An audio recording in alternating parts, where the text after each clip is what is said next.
Assalamualaikum warahmatullahi wabarakatuh. Perkenalkan, nama saya Siti Nadiatus Soleha dengan NIM A1E1210206, Prodi Bimbingan Konseling semester 5. Saya dari kelas R002. Baiklah, di sini saya akan mereview materi mengenai dinamika kelompok dan perilaku individu dalam kelompok dan organisasi. Oke, pembahasan yang pertama yaitu dinamika kelompok. Nah, dinamika kelompok itu studi tentang bagaimana individu-individu dalam sebuah kelompok berinteraksi, berkomunikasi, dan memengaruhi satu sama lain dalam konteks sosial. Nah, dalam dinamika kelompok ini ada beberapa konsep yang harus kita perhatikan. Yang pertama yaitu peran dalam kelompok. Nah, ini tuh merujuk pada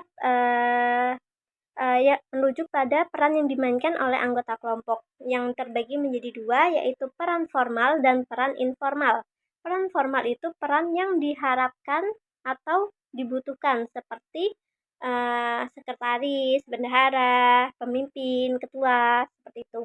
Dan untuk peran informal itu peran yang berkembang secara alami berdasarkan interaksi yang terjadi dalam anggota kelompok tersebut. Yang kedua yaitu norma kelompok. Nah, norma itu suatu aturan-aturan yang tidak tertulis yang dimana mengatur perilaku individu dalam kelompok tersebut.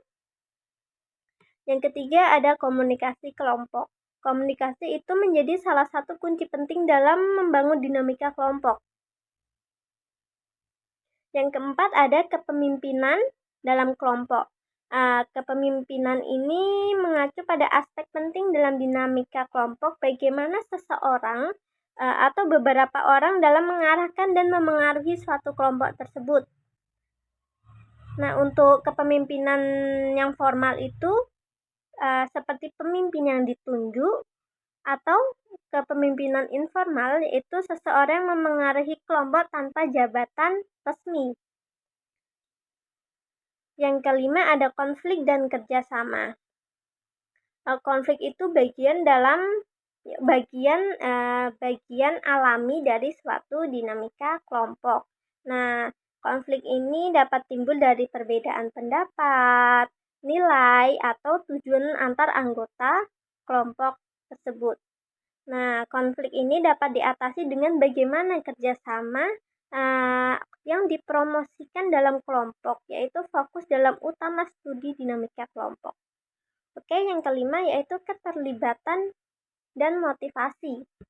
Dalam dinamika kelompok ini mencakup tingkat keterlibatan dan motivasi anggota dalam mencapai tujuan kelompoknya. Bagaimana individu tersebut merasa tentang kelompok mereka dan sejauh mana ia termotivasi untuk berpartisipasi dan berkontribusi dalam mempengaruhi kinerja kelompoknya. Selain itu, dalam dinamika kelompok kita juga harus memperhatikan prinsip-prinsip yang ada di dalamnya. Yang pertama yaitu prinsip tujuan bersama. Kelompok yang efektif itu memiliki tujuan yang bersama, yang jelas dan dapat dipahami oleh semua anggotanya. Yang kedua yaitu komunikasi terbuka. Nah, komunikasi ini menjadi kunci penting dalam suatu dinamika kelompok. Anggota kelompok itu harus merasa nyaman untuk berbicara, mendengarkan, dan berbagi ide tanpa takut dicemooh maupun diabaikan. Yang ketiga ada peran dan tanggung jawab. Nah, peran dalam kelompok itu harus didefinisikan dengan jelas, baik peran formal maupun informal.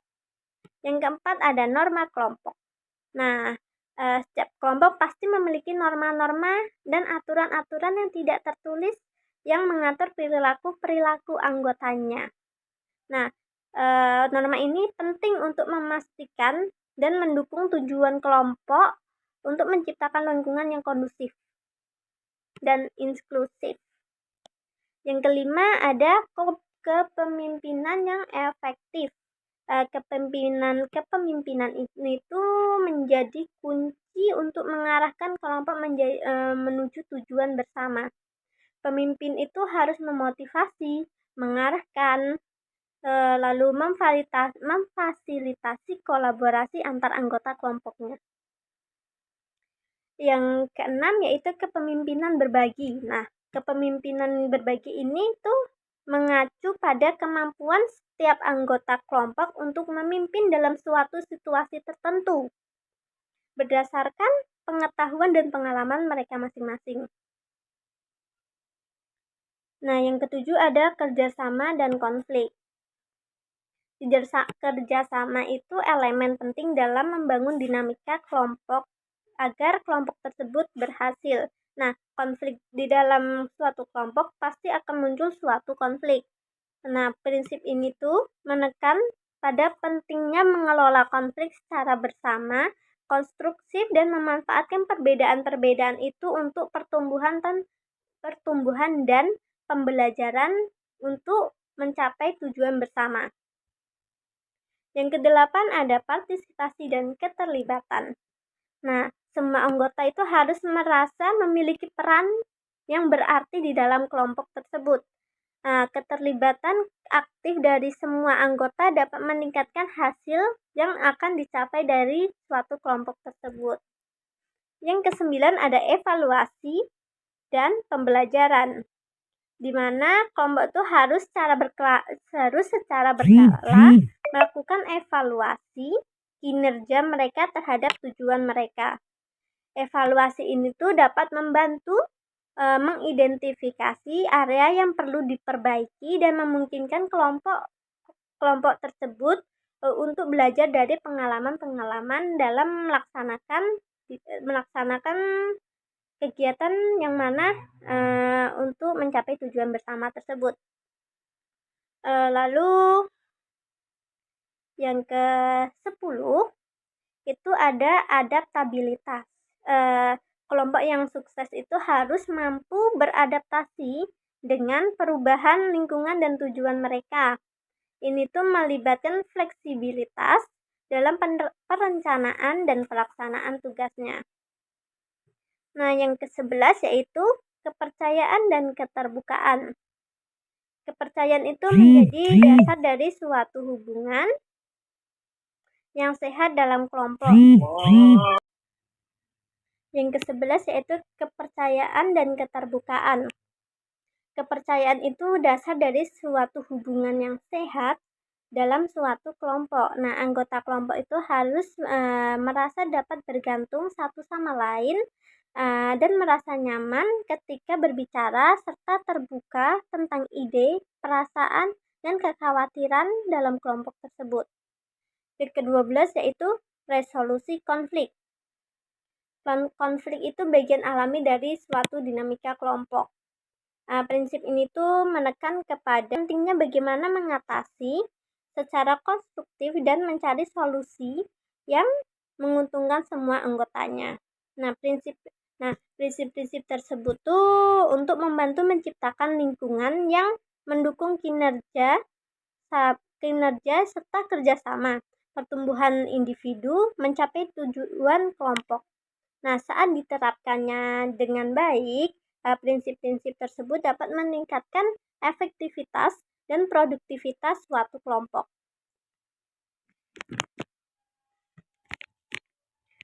Dalam dinamika kelompok ini juga memiliki beberapa manfaat baik untuk individu maupun kelompok secara keseluruhan. Ya, manfaat yang pertama yaitu meningkatkan kinerja kelompok. Dengan memahami bagaimana individu berinteraksi dalam kelompok, kita dapat meningkatkan kinerja dan produktivitas suatu kelompok tersebut. Yang kedua yaitu meningkatkan kolaborasi. Dalam memahami dinamika kelompok ini dapat membantu mengembangkan kerjasama yang lebih baik di antara anggota di dalamnya. Yang ketiga yaitu pemecahan konflik yang lebih baik. Konflik itu suatu hal yang tidak dapat terhindarkan dalam suatu kelompok. Nah, pemahaman tentang Tapi dengan pemahaman yang baik tentang suatu dinamika kelompok itu, kita dapat mengatasi konflik secara konstruktif dan mencari solusi yang menguntungkan semua pihak. Yang keempat yaitu peningkatan pengambilan keputusan. Dalam suatu kelompok, pengambilan keputusan itu seringkali dibuat secara bersama. Pemahaman tentang pembagian keputusan yang diambil ini, bagaimana argumen diajukan, bagaimana diskusi dipandu, dapat membantu kelompok membuat suatu keputusan yang lebih baik dan lebih terinformasi. Yang kelima yaitu tentang peningkatan pengambilan keputusan. Yang mana dalam kelompok itu keputusan sering dibuat secara bersama-sama. Bagaimana memahami keputusan dibuat, bagaimana argumen diajukan, lalu bagaimana diskusi itu dibantu dan dapat membantu kelompok membuat keputusan lebih baik dan lebih terinformasi. Yang selanjutnya ada pengembangan keterampilan sosial. Dalam dinamika kelompok itu dapat membantu individu mengembangkan keterampilannya, keterampilan sosial seperti bagaimana berkomunikasi, berempati, mendengar, aktif, dan kemampuan dalam beradaptasi dalam suatu situasi sosial. Yang ketujuh adalah pemecahan masalah yang lebih kreatif. Kelompok yang efektif cenderung menghasilkan ide-ide yang lebih kreatif dan solusi-solusi yang lebih inovatif karena beragamnya perspektif yang hadir di dalam kelompok tersebut. Yang kedelapan yaitu peningkatan pengambilan resiko yang seimbang. Nah, dinamika kelompok itu dapat membantu dalam mengelola pengambilan resiko dan pengambilan keputusan. Yang kesembilan ada peningkatan diversitas ide. Dalam kelompok yang isinya beragam, ada potensi untuk berbagai perspektif, pengalaman dan ide-ide. Ini dapat menghasilkan pemikiran yang lebih luas dan terinformasi. Yang ke-10 yaitu pengembangan hubungan sosial. Dalam dinamika kelompok ini menciptakan kesempatan untuk mengembangkan hubungan sosial yang kuat dan mengembangkan jaringan yang dapat berguna di masa depan. Yang ke-11 yaitu pengembangan kepemimpinan. Bagi individu yang tertarik untuk menjadi seorang pemimpin dinamika kelompok dapat menjadi laboratorium yang baik untuk mengembangkan keterampilan kepemimpinan dan memahami bagaimana dalam mempengaruhi orang lain. Yang ke-12 ada pemahaman yang lebih baik tentang diri sendiri. Melalui interaksi dalam kelompok, individu itu dapat mendapatkan suatu wawasan yang lebih luas tentang diri mereka sendiri, termasuk kekuatan dan kelemahan yang ada dalam konteks sosial. Nah,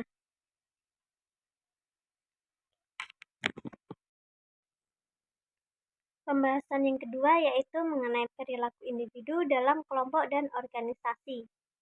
Nah, perilaku individu dalam kelompok itu ada beberapa macam, yaitu satu, interaksi sosial. Perilaku individu dalam kelompok itu dapat mempengaruhi dinamika kelompok secara keseluruhannya. Nah, yang kedua yaitu ada peran dan tanggung jawab. Nah, beberapa individu mungkin mengambil peran sebagai kepemimpinan, sementara yang lain mungkin berperan sebagai pengikut atau kontributor. Yang ketiga yaitu konflik dan kolaborasi. Konflik itu bagian alami yang tidak dapat dihindari dalam suatu dinamika kelompok. Tapi perilaku individu itu juga dapat mempengaruhi kemampuan kelompok untuk mengatasi konflik dan menggapai kolaborasi yang produktif. Yang keempat yaitu kepatuhan dan konformitas.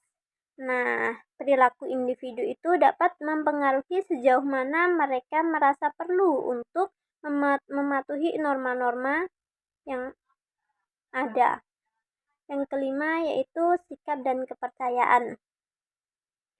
Nah, sikap dan kepercayaan individu terhadap anggota kelompok itu memainkan peran yang sangat penting dalam perilaku mereka dalam kelompok. Sikap positif terhadap sesama anggota kelompok itu dapat mendorong kerjasama yang dapat mendukung keberhasilan suatu kelompok tersebut. Lalu ada perilaku individu dalam organisasi. Nah, yang pertama yaitu produktivitas dan kinerja. Tingkat motivasi, komitmen, dan usaha individu itu menjadi peran penting dalam mencapai tujuan organisasi. Yang kedua ada kepemimpinan dan manajemen.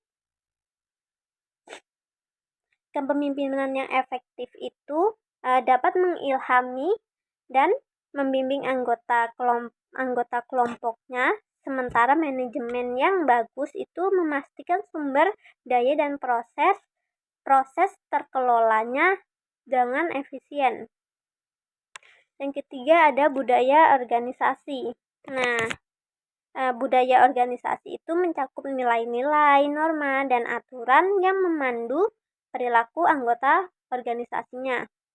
Nah, perilaku individu itu selaras dengan budaya organisasi yang akan mendukung keberhasilan jangka panjang organisasi tersebut. Yang keempat ada komunikasi. Nah, komunikasi individu dalam organisasi itu merupakan faktor yang sangat penting dalam berbagi informasi, menyampaikan ide, dan memfasilitasi kolaborasi. Kemampuan dalam berkomunikasi yang baik ini juga mempengaruhi hubungan dan efisiensi kerja dalam organisasi. Yang kelima ada perilaku etis. Perilaku individu dalam mematuhi etika dan nilai-nilai organisasi. Perilaku yang tidak etis dapat merusak organisasi dan memicu sanksi hukum serta sanksi sosial. Kedua konteks tersebut penting untuk memahami bahwa perilaku individu itu tidak selalu dapat dipengaruhi oleh faktor eksternal maupun internal. Oleh karena itu, manajemen dalam kelompok dan organisasi itu memerlukan faktor-faktor dan berusaha untuk memotivasi, mengarahkan dan mendukung perilaku individu, mendukung tujuan dan nilai-nilai kelompok dan organisasi tersebut. Faktor-faktor yang mempengaruhi perilaku individu. Yang pertama ada faktor kepribadian. Kepribadian seseorang itu mencakup karakteristik seperti ekstrovert, introvert, neurotisisme, keterbukaan terhadap pengalaman, kesetiaan, dan lainnya. Yang kedua yaitu faktor lingkungan. Lingkungan tempat tinggal seseorang, bekerja, dan berinteraksi juga memiliki dampak besar pada perilaku seorang individu. Yang ketiga yaitu faktor sosial. Interaksi dengan orang lain itu dapat mempengaruhi bagaimana perilaku individu dalam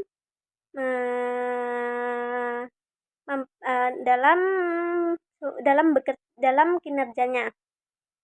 Yang keempat ada faktor motivasi. Nah, motivasi itu menjadi dorongan internal yang mendorong seseorang untuk segera bertindak. Nah, motivasi itu bisa berasal dari kebutuhan dasar seperti makanan, tempat tinggal, tetapi juga dapat berhubungan dengan pencapaian tujuan pribadi, pengukuran, dan keputusan pribadi. Yang kelima ada faktor psikologis. Nah, persepsi, pemahaman, dan interpretasi individu terhadap dunia sekitarnya juga dapat mempengaruhi perilaku seseorang. Yang keenam ada faktor genetik dan biologis. Faktor biologis seperti genetika dan kimia otak juga dapat mempengaruhi perilaku individu. Keyakinan, nilai-nilai, dan sikap individu memainkan peran dan cara mereka dalam merespons suatu situasi. Yang ketujuh yaitu pengalaman hidup. Pengalaman masa lalu seseorang termasuk pengalaman traumatis baik negatif maupun positif dapat mempengaruhi perilaku seseorang. Nah, yang kedelapan ada konteks situasional. Perilaku individu itu juga sangat dipengaruhi oleh konteks situasional tertentu. Apa yang dianggap sebagai perilaku yang tepat dan sesuai dalam suatu situasi yang mungkin tidak sama dengan situasi lainnya.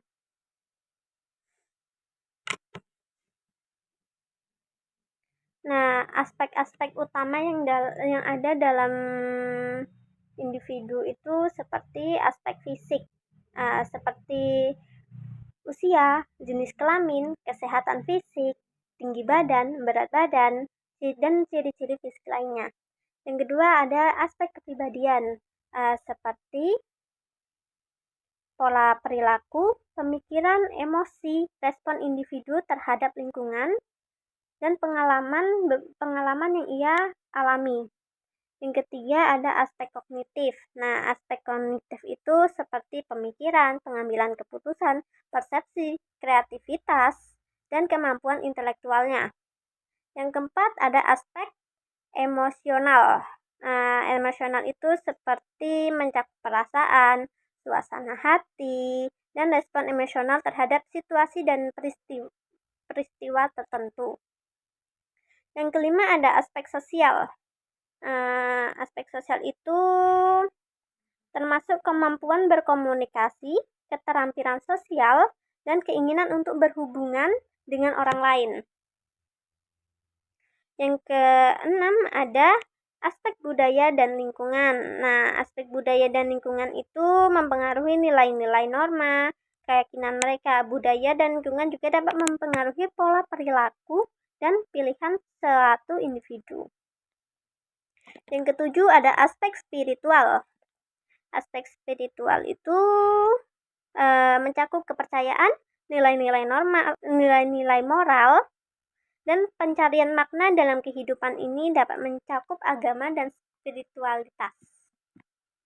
Yang kedelapan ada aspek karir dan pendidikan. Individu itu memiliki berbagai pengalaman pendidikan dan karir yang mempengaruhi jalur hidup mereka. Yang kesembilan ada aspek perilaku dan kebiasaan. Nah, aspek ini itu mencakup tindakan konkret seorang individu, kebiasaannya sehari-hari, dan perilaku yang dapat mempengaruhi kesehatan, produktivitas, serta kehidupannya sehari-hari mereka. Yang ke-10 ada aspek lingkungan fisik. Tempat tinggal dan lingkungan fisik, tempat tinggal dan lingkungan memiliki peran penting dalam pengalaman seseorang. Faktor-faktor seperti lokasi, geografis, kondisi perumahan. Beberapa aspek utama yang ada dalam individu. Yang pertama ada aspek fisik. Aspek fisik itu berupa usia, jenis kelamin, kesehatan fisik, tinggi badan, berat badan, serta ciri-ciri fisik lainnya. Yang kedua yaitu aspek kepribadian, yaitu mencakup pola perilaku, pemikiran, emosi, dan respon individu terhadap lingkungan dan pengalaman.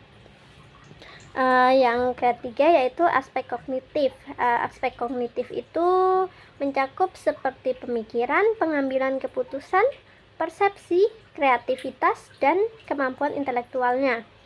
Yang keempat yaitu aspek emosional. Nah, aspek emosional itu seperti perasaan, suasana hati, dan respon emosional terhadap situasi dan peristiwa tertentu. Yang kelima yaitu aspek sosial. Aspek sosial itu termasuk kemampuan berkomunikasi, keterampilan sosial, dan keinginan untuk berhubungan dengan orang lain. Yang keenam ada aspek budaya dan lingkungan. Aspek ini tuh mempengaruhi nilai-nilai norma dan keyakinan mereka. Yang ketujuh yaitu aspek spiritual. Aspek spiritual itu mencakup kepercayaan, nilai-nilai moral, dan pencarian makna dalam kehidupan ini yang mencakup seperti agama dan spiritualitas. Yang kedelapan ada karir dan kependidikan. Individu itu memiliki berbagai pengalaman dalam karir dan pendidikan yang berbeda-beda setiap orangnya. Nah, hal tersebut itu mempengaruhi bagaimana perilaku seseorang.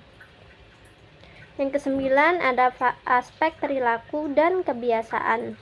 Nah, aspek ini mencakup tindakan konkret individu serta kebiasaannya sehari-hari, perilaku yang mempengaruhi kesehatan dan produktivitas dan kehidupan sehari-hari mereka. Yang ke-10 yaitu aspek lingkungan fisik. Aspek lingkungan fisik itu termasuk tempat tinggal dan lingkungan tempat tinggal mereka yang juga memiliki peran penting dalam pengalaman mereka. Faktor-faktor seperti lokasi, geografisnya, kondisi rumah, dan aksar fasilitas umum yang dapat memengaruhi kualitas hidup seseorang. Selanjutnya yaitu dinamika individu dalam kelompok dan penerapannya. Beberapa prinsip penerapan dalam dinamika individu dalam kelompok. Yang pertama yaitu kepemimpinan dan pengaruhnya. Penerapannya itu bagaimana pemahaman tentang kepemimpinan dalam kelompok membantu individu untuk mengenali peran dan tanggung jawab kepemimpinan. Ini juga dapat membantu dalam mengembangkan keterampilan kepemimpinan bagi individu yang ingin memimpin suatu kelompok. Yang kedua yaitu peran dan kontribusi. Penerapannya itu mengenali peran dan kontribusi masing-masing individu dalam suatu kelompok. Dapat meningkatkan efisiensi dan efektivitas kerja kelompoknya. Itu dapat diterapkan dengan mengalokasikan peran berdasarkan keahlian dan minat suatu individu tersebut. Yang ketiga ada komunikasi.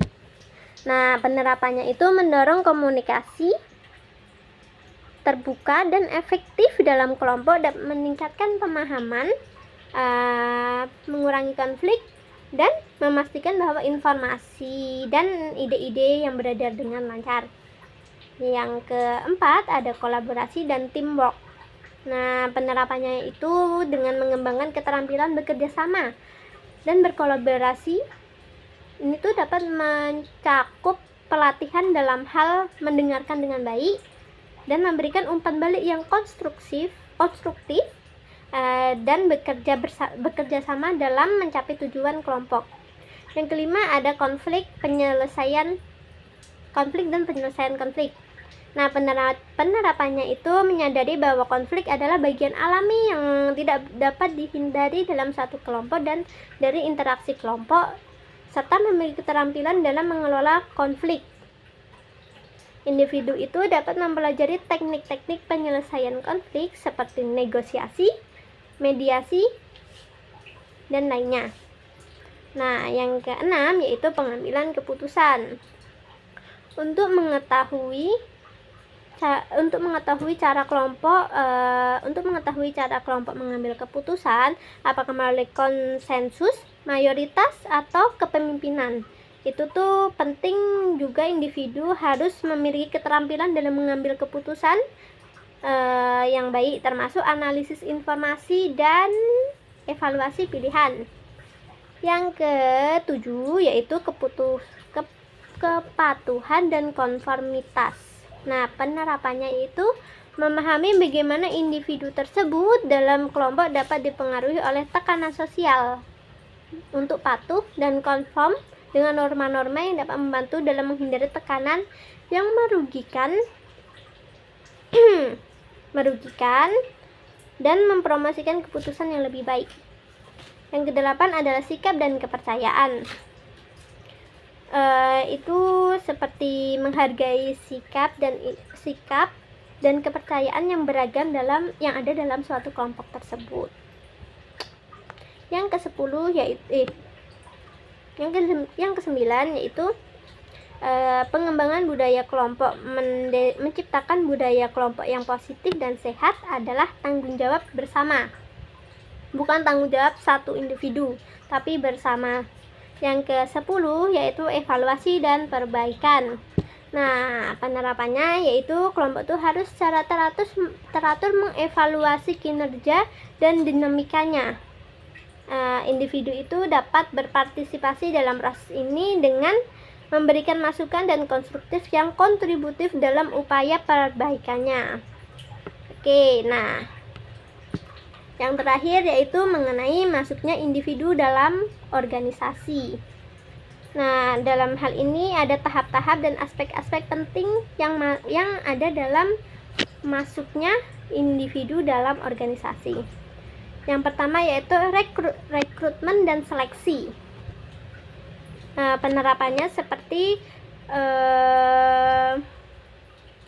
organisasi itu perlu melakukan rekrutmen dan seleksi untuk menarik individu yang sesuai dengan kebutuhan dan nilai-nilai organisasi. Yang kedua yaitu orientasi. Penerapannya itu individu ini diberikan informasi tentang kebijakan, prosedur, dan aturan serta kebudayaan yang ada dalam organisasi tersebut. Yang ketiga ada sosialisasi organisasi. Nah, individu itu harus belajar bagaimana berinteraksi dengan sesama anggota organisasi dan bagaimana perilaku sesuai dengan budaya organisasi. Yang keempat ada penugasan tugas.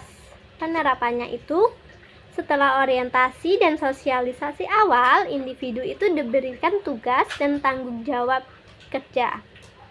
Mereka tuh harus memahami peran dan tanggung jawab mereka dalam mencapai tujuan organisasi tersebut. Yang kelima yaitu organisasi dalam tim. Penerapannya, integrasi dalam tim. Penerapannya itu individu itu harus bekerja di dalam tim. Mereka tuh harus mengintegrasi diri dengan anggota timnya, berkontribusi dan memahami dinamika tim untuk mencapai hasil yang lebih baik. Yang keenam yaitu pengembangan karir. Penerapannya itu organisasi akan mengukur kinerja individu sesuai dengan tujuan dan standar yang telah ditetapkan.